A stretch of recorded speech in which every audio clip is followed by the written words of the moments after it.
Welcome to my channel. I'm Daniela Yuna. Today we have a very special guest, author and diplomat and president of the Geneva School of Diplomacy. Thank you for joining us, Dr. Colum Muphy. Thank you for inviting me.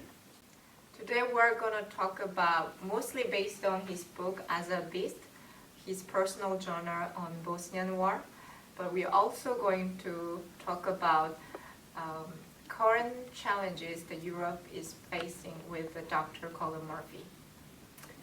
Dr. Colum Muphy, you started your very first sentence of your book with compassion, and you ended your very last sentence with the compassion.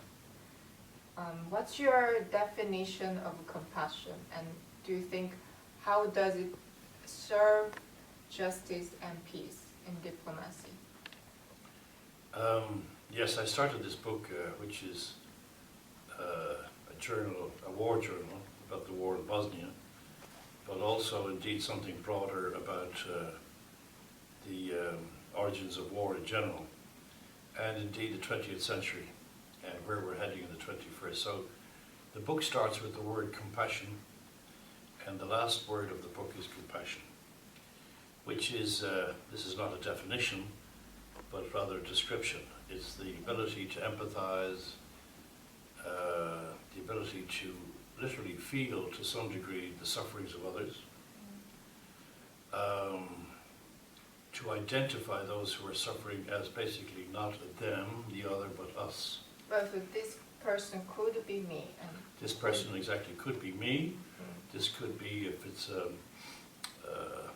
young woman, this could be my wife, my sister, my mother, my child, and what is done to that person is done to my family. So it's a word easily that people forget with all sorts of complicated and so-called sophisticated theories when you examine the fact that the 20th century was the most destructive of all time. And we are actually not that safer as we start out in the 21st century. Terrible conflicts we see all the time on our television screens and hear on the radio and read in print news, and we are simply not going to get through the 21st century unless as a species we have a much more developed sense, or we are much more aware of our need to be compassionate. Thank you. So let me just ask you of your emotional state before you head to Sarajevo, before you made a decision to serve as head deputy of United Nations in Bosnia. You were a young, ambitious diplomat, and have you ever felt fearful about that decision, making that decision? Yes, a couple of questions at least there. I was younger, younger. And actually the summer before I went, I was having a very pleasant life in Geneva, Switzerland, Yes. which tends to be particularly pleasant in the summer. But all that we study, all that we talk about, all that we consider as valuable about life is meaningless unless we give substance to compassion. So just down the road from Geneva, this horrible war was taking place in Bosnia. And although life was very pleasant, I was very aware, perhaps professionally and humanly, that the international community, as I thought, was not living up to its obligations, not doing what I thought could be done, and I felt a sense of duty. I felt a sense that this was a place one should go to if that was one's profession, and one should try to do something about it. As a matter of fact, we have a similar situation today in regard to the refugee crisis in Europe. And personally, I'm very upset to see, for example, Hungary turning its back on refugees and taking the view that this is not our concern. These are unwashed people who arrive at our borders, and that's them, and we are different. In fact, as indeed the Pope on his visit to the United States soon will be talking about, the need for compassion. They are literally, as the cartoon Snoopy would say, they is us.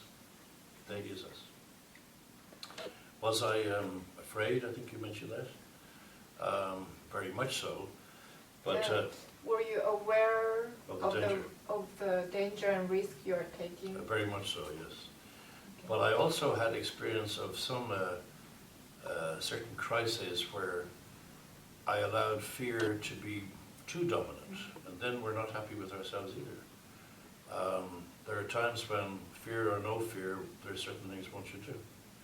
So I did it, and I'm glad I did.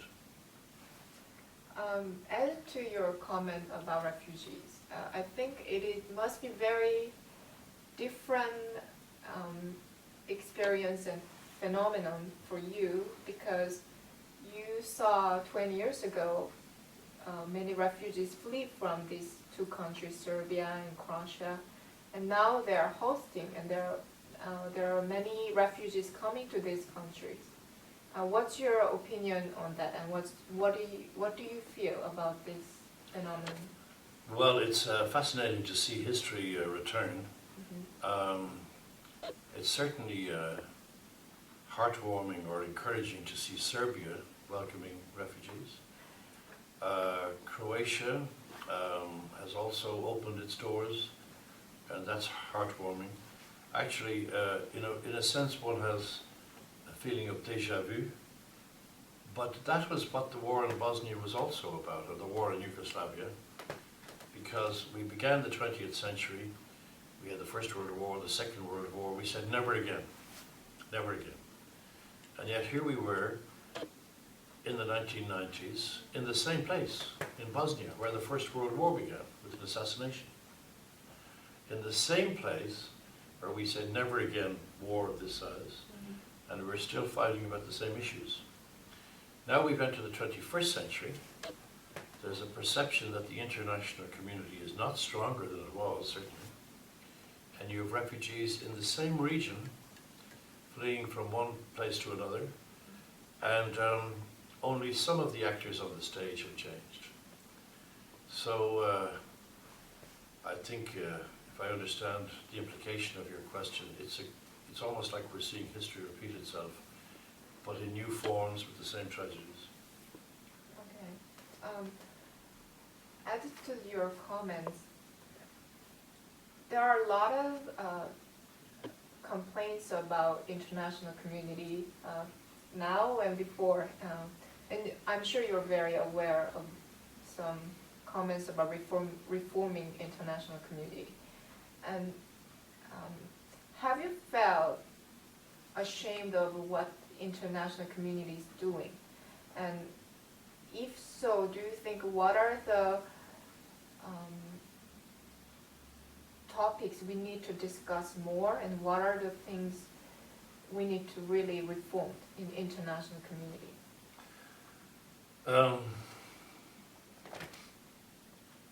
We need to do certain technical things, for example, like expanding the size of the Security Council, which no longer reflects the distribution of power nowadays. We need to do something about mankind's or humankind's short historical memory. We need to understand the roots of conflict with as much scientific investigation as we give to the roots of cancer. What's happening with the refugees in Europe at the moment has its roots in Syria and Afghanistan and Iraq. And those cancers are something that we seem to approach in the same way that people did hundreds and hundreds of years ago. But depressing or disappointing is the short-sightedness of leaders. And the refugee crisis in Europe is a particularly vivid example. Europe itself, in fact, the European Union exists precisely to put an end to wars in Europe. It's not basically and fundamentally an economic union. It exists because Europe drowned in oceans of blood for hundreds of years. And all of these countries, whether it's Hungary or France or Germany, have seen vast numbers of refugees. So it's rather shocking to see that the European Union at the moment is lost in trying to find a policy. It should be that all of us have learned at least one thing, which is to open our doors and our hearts to these people because they are us. And the more technical things about where to house them are not so difficult actually to solve. In fact, if all of these refugees were accepted by Europe today, it would not overwhelm, to use that word, Europe. In fact, the number of refugees would be a tiny, minute increase to the European population, and certainly can be absorbed. One of the facts I was just recently reading was that studies have shown, for example, that immigrants tend to pay more in taxes, for example, than they take from governments. So there are many indicators that immigrants contribute to society. Germany, for example, is an aging population. It can put these immigrants to work. They're looking for work. The inflow of refugees currently taking place can actually be hugely beneficial. And so it's disappointing to see countries that are so short-sighted that they cannot see that. How do we change human nature? That's beyond me, I'm afraid. But what I think we all can do is try to not just encourage, but insist that our international institutions be much stronger. In the course of your book, and also you spoke briefly about right now about bad leadership that was in the Bosnian War and also happening now. What are the qualities of bad leadership? At the same time, what are the qualities of the characteristics of a good leadership? Well, to start with, what you're doing now is central. Communication, media, articulating the problems, spelling them out. I've been in a number of positions in my life where I realized we didn't have the power necessary, but we have a voice. So speak about conflict, like talk to each other. We need to talk about, we need to talk and understand and articulate what some of these conflicts are and what the solutions are. What was the other part of your question? What are the characteristics that of leadership? Yeah, of leadership.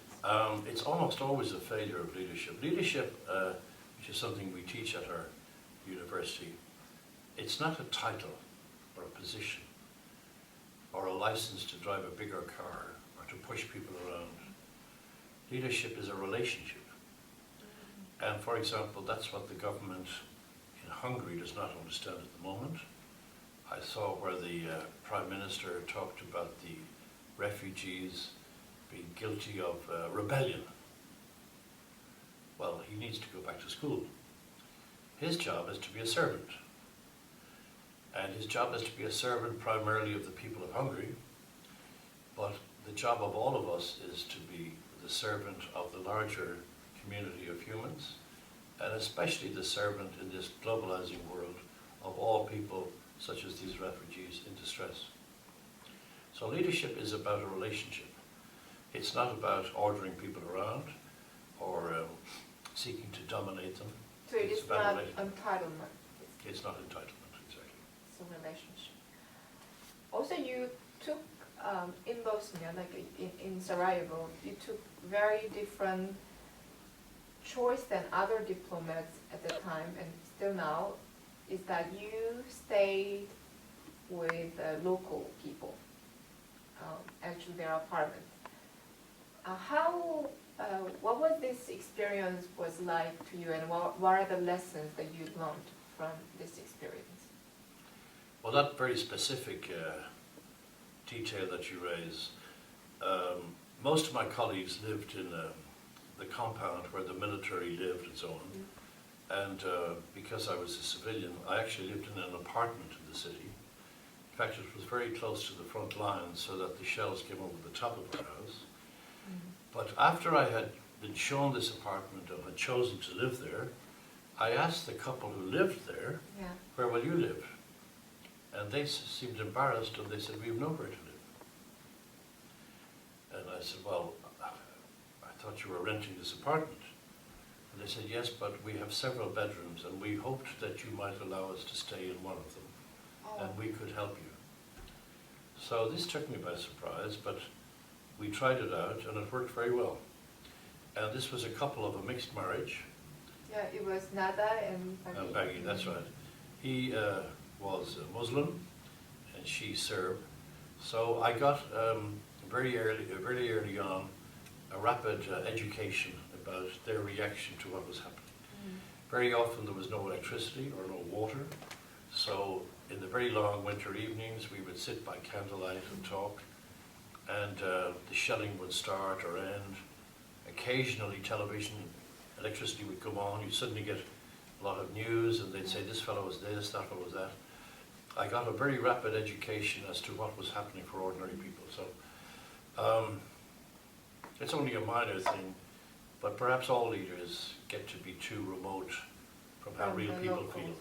And I'm sorry to keep mentioning it, but my dearest wish at the moment today is that the Prime Minister of Hungary perhaps lives a little bit while with some of these refugees. Or communicate with them, or at least. Let him live with them for 24 hours. After all, he's supposed to serve, isn't he? And then when he sees, this could be my daughter, my son, my wife, whatever, and that they're exactly the same as he is, he might understand a little better. And I read that His Holiness the Pope is going to talk about compassion in the United States. So that's a very apropos subject at the moment. You started, thank you, on that word, compassion, but that's really what it all comes down to. You have, as you described, in Sarajevo, there was it was war zone at that time, and there was no security for next minute. Like, you don't know what will come, what danger will be there. And also at the same time, you see lives of people in Geneva who lived in such a different realities at the same time, which was just a few hours away from Sarajevo. How having this experience shape your perspectives about on humanity and civilization? Well, that's a very insightful question. It gave me the sense that civilization is very fragile. I think it was the author H.G. Wells who wrote The War of the Worlds. He was fond of saying that civilization is a race. Civilization is a race between education and catastrophe. And in my view, we are losing that race. Civilization is extremely fragile. If you imagine planet Earth, which we are only now belatedly becoming more conscious of with all this global warming and so on, as far as we know, planet Earth spun around the sun for billions and billions of years empty of humans. It could well do so again, empty of humans, with the danger of nuclear war, for example. So the human experiment may be just a small blip in the eternity of what's happening. And it's even more fragile because you link it to the war in Bosnia. I spent a lot of time in bomb shelters, because when the shelling started, you went down to the bomb shelter. And so, trying to spare the candles we have, you'd sit by candlelight and the walls would shake and the plaster would fall on your hair and so on. But listening to people talking, in my own mind, I divided them into realists and idealists. And the idealists would say, well, this can't last. Civilization will stop this, put a stop to it. The city was taking an average of 3,000 shells a day, which were being fired at innocent civilians. So it obviously cannot last, because here we are in the center of Europe, only 1 hour's flight from Vienna, about an hour and 20 minutes from Zurich. The UN will put a stop to it. NATO will put a stop to it. The world will put a stop to it. But it'll take about 24 hours, 48 hours. And the realists, as I call them, talking among themselves in the bomb shelter, would say, no, it'll take a little longer. Bureaucracy has to function, the UN security has to meet and debate and discuss, or the NAC, the North Atlantic Council of NATO. It's going to take as much as 10 days to stop this.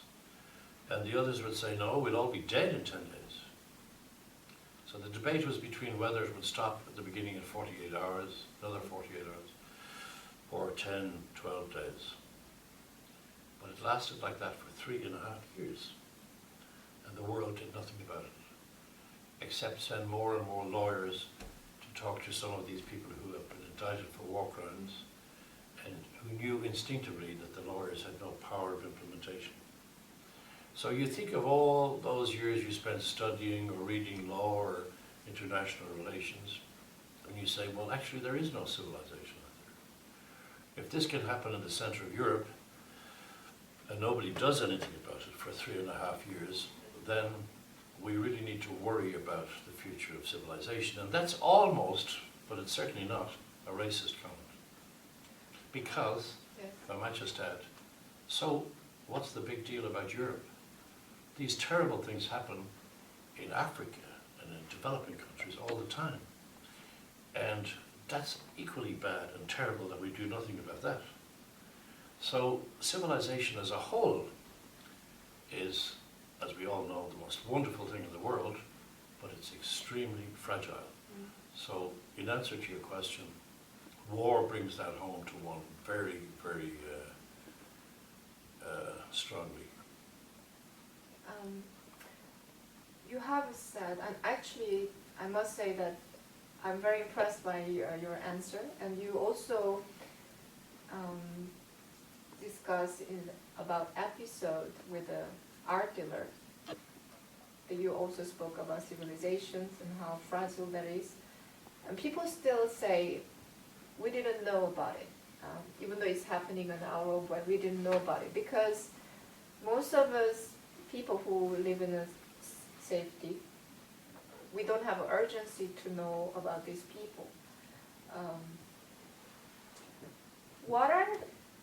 How can we prevent us from such ignorance outreach? That's a very, not only a good, that's a very great question. The incident you're referring to is that when I spent 4 years in Bosnia during the war. When I came back to my home in Switzerland, I went, that's the incident you're referring to, I went to an art dealer down the lake in Geneva, and I'd been given a painting by Bosnian friends, and I wanted it framed. And the art dealer insisted on talking about Bosnia. It was a painting of Bosnia, and I really didn't want to get into the subject, but he insisted. So we talked a little bit. And then he said, I didn't know. I didn't know that all that was happening. And I said, well, I think everybody knew. He said, no, the press is very bad, they didn't. I said, actually, my own experience of the press is that journalists, they're very accurate, especially when it comes to war. They are not, especially war correspondents, they're not there to report the latest marriage of some movie star. They're not there about the latest habits of some rock and roll guy. They risk their lives to get at the truth, so they do so. By the way, in Bosnia, some 92 war correspondents were killed. That's more than the war in Lebanon and in Vietnam combined. So they gave their lives to produce the truth. So of course I said to this gentleman, of course you knew, or you choose not to know. Anyway, he insisted he didn't know about what was happening in Bosnia, and I said, and I shouldn't have perhaps, because I didn't want to get into this conversation, but now he had sort of sparked my irritation, if you like. I said, if you think that you didn't know what was happening, then all of this art in your shop is meaningless. Paintings, fine statues, sculptures, so on. You cannot say that is civilization. You cannot have things like that on your walls and call it great art and civilization and not know that your brothers and sisters are dying down the road. So your question is very good, because with the new social media, we are being linked more and more to people around the world. And that, of course, is wonderful. It's terrific. You can watch a movie from India or China, whatever is on your phone. But perhaps duties go with it as well. You cannot just, have greater access to, say, Indian culture or Chinese culture or Latin American culture and just ignore the fact that terrible things are happening in certain places around the world. So perhaps we are called upon to be more aware of what's happening around the world, and certainly what's happening, say, with the refugees in Europe, which is just down the road from where we're sitting. There is clearly no excuse, especially since it appears on our smartphones all the time. There's even less excuse to say we didn't know. Actually, this book is, you are a bit of a joker. A joker? Okay. Yes. And this book is actually, there are parts very funny. In the middle of chaos, in the middle of cruelty, you still find some humor, which is surprising things for me, actually. You always been in a favor of humor, or it takes an effort for you to do it, or were you naturally that person? Well, I'm Irish, so if you don't have a sense of humor in Ireland, you're expelled. They say don't come back. But if you look at people who have suffered, whether it's throughout history, the Irish or the Jews, or black people in the States, they produce comedians. One of the best defenses you have against the oppressor, when you have nothing else, is humor and language. So humor is an extremely healthy thing. And talking about Sarajevo or Bosnia, a very sharp and interesting black sense of humor surfaced in Bosnia during the war.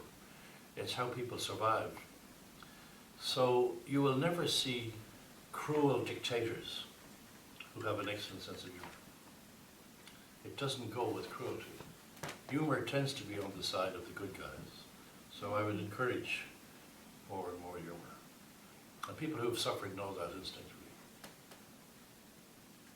So you have been very active in your life. You have written books, you found school, you served in the war zone. I'm very tired though. I'm about to fall asleep here. Yes. What's next? What's your vision about your passion, in life? I'd like to feel before I disappear over the horizon and play more golf or whatever, that we could do something specifically about, I'm sorry to keep mentioning this, the current refugee situation. I'd like to feel that we in some way manage to strengthen our political institutions. So one of the reasons for our university institute is precisely because we all become older, we move on, is to produce a generation of graduates who approach problems like the cancer of war and conflict as something scientifically to be studied, who may go on, these graduates, to be diplomats or leaders or famous journalists like yourself, but at the same time who want to give something back, that they can also not only construct interesting and prosperous and prestigious careers, but that they perhaps even have a duty to give something back to society. And never to say, I didn't know. Never to say if terrible things are happening just down the road, as it were, that, well, I know a lot about art, but I didn't know about that. If you're civilized and you are interested in greater civility, we need to know about those things, because all of these people are our brothers and sisters. So I would hope to contribute a small amount about that, and then play golf. Thank you. Thank you so much for joining our interview today. Thank you very much. Thank you.